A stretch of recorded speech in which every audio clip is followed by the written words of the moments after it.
I cheated on a wonderful man and guilt is eating me alive. How do I tell my husband about my two-night stand? When I was abroad on a business trip in November, I, 31 female, had a two-night stand. I met my hubby, 30 years old, 5 years ago, and we've been married for 3 years. My spouse is Indian, and I'm white. We met at university while we were both students. He had been quite occupied with a project he had been working on for the previous several months last year. As a result, I wasn't receiving the attention I was accustomed to from him, and the sex was uncommon. I was on a business trip for a week in November, and one of my colleagues from a branch in another city was continually hitting on me. So on the final 2 nights of the vacation, I succumbed. To be clear, I am not attracted to this man in the least. It was only that he caught me at a vulnerable point. On the way back, I understood what I had done and chose not to tell anybody. I reasoned that there was no harm, no foul. I was okay with it. But in December, I had a little mishap. I went down the stairs that resulted in a slight fracture in my arm. After that, he took excellent care of me. Despite the fact that I healed rapidly, I was not permitted to undertake any home tasks until the end of January. He was in charge of all home tasks. During that time, feelings of remorse began to sneak in, with ideas such as if he understood what I had done, he wouldn't be here. Nonetheless, I resolved to deal with my guilt. Then, towards the end of January, he was promoted for his contributions to the project. We held a modest celebration with some of our friends at a restaurant. Our pals were curious as to how we met. He was giving me the whole narrative about how I asked him to buy him a drink on a dare, how he doesn't drink and was just hanging out with his pals at the pub. So, when he told the narrative, I observed the sparkle in his eyes, the way he looked at me, and the pride he feels in me. I felt like I was about to burst from the weight of my guilt. He's now talking about having children and forming a family. As much as I'd want to, I've opted not to tell him anything that occurred before having children. I am terrified that he will abandon me. The likelihood of a divorce is high. He is a guy of great morals and principles. I'll inform him after this Valentine's Day weekend. He once informed me that he wanted to try new things. So, this Valentine's Day weekend, I'm going to fulfill his wish. I'm going all-out Christian Grey on him. I've planned every disgusting thing I'm going to say to him. The next 3 days will be all about him. I hope that once I tell him the truth, he remembers this and believes me when I tell him how much I love him and that he is the most important person in the world to me. I hope he gives me another opportunity so that I can show him how much he means to me every day for the rest of our lives. I simply don't know what to say to him to boost his chances of remaining. Please assist me. Update. I'm still unable to inform him. He's now dozing off in our bed. Our Valentine's Day weekend was fantastic. As I said in my last essay, I intended to surprise him with a fresh experience. He appreciated the surprise and had a good time with it. The only thing is that I expected the sex to be hard, but it inadvertently changed into sensuous sex. I went from saying, "You've been a very nasty kid," to saying, "I love you so much." I was on top of the world at the time, and he was staring at me lovingly, and when our eyes connected, it was as if we exchanged 1,000 words without saying a single word. He was shackled to our bed, and I had my hands all over him. I think I love him more right now than I did on our wedding day. When I finally chose to tell him, my fear of losing him outweighed the urge to be truthful. It's as though my brain and mind are at odds with one another. Since last month, I've been visiting a therapist. I haven't informed him seeing a therapist because I don't want him to know about my mental difficulties. He believes I'm upset or depressed about something right now, and he's doing all he can to make me laugh.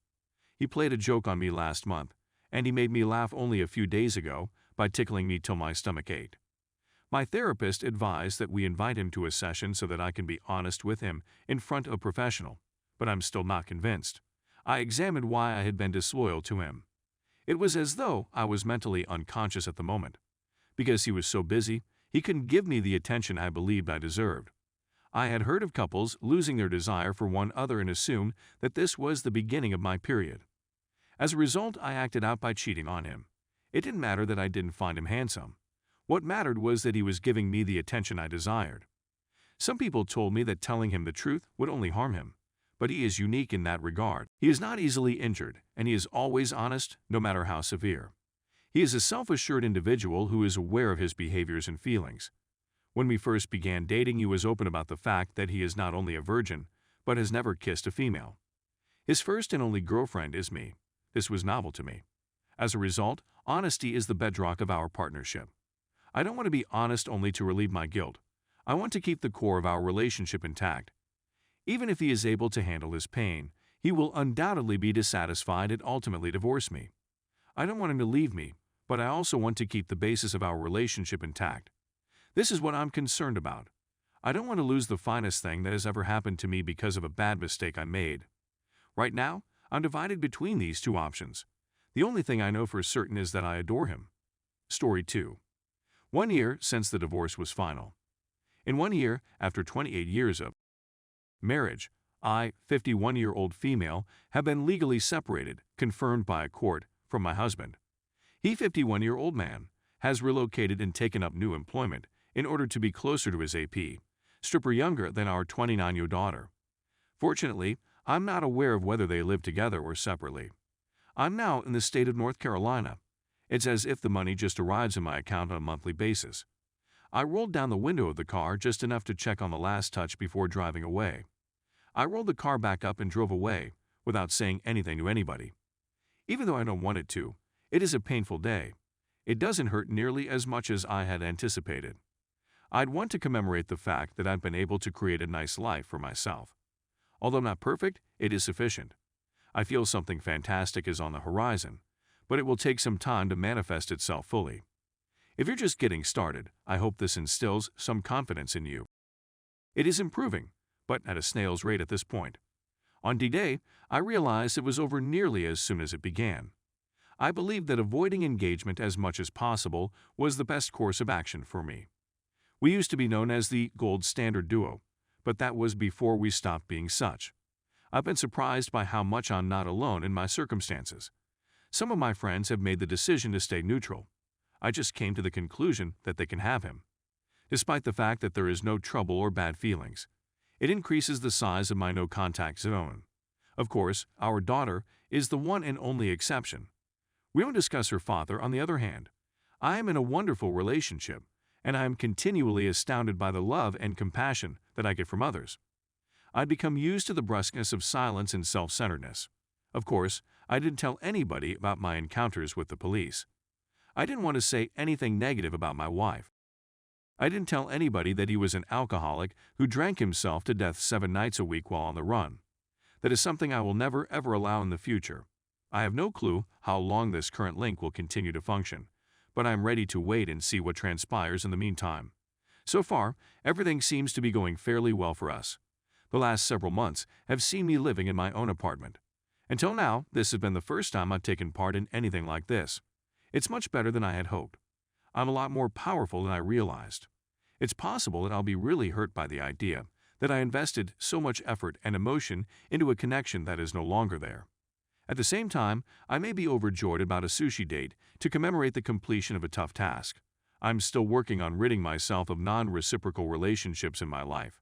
Not with a ruckus, but rather with a polite push away from the table. I hope the sadness continues to fade and the joy continues to rise. In the meanwhile, I signed up for an online dance lesson as well as a painting class. All of these are factors that my ex would have discreetly examined and overlooked since I am a complete and total novice. I'm looking for the stability of a long-term relationship in which I can anticipate my partner's feelings and behavior. In part, this is because I am fearful of being humiliated or mocked in subtle and violent ways by my ex. The only way ahead is to keep moving forward. No matter where you are in the process, I hope you are able to find some enjoyment today.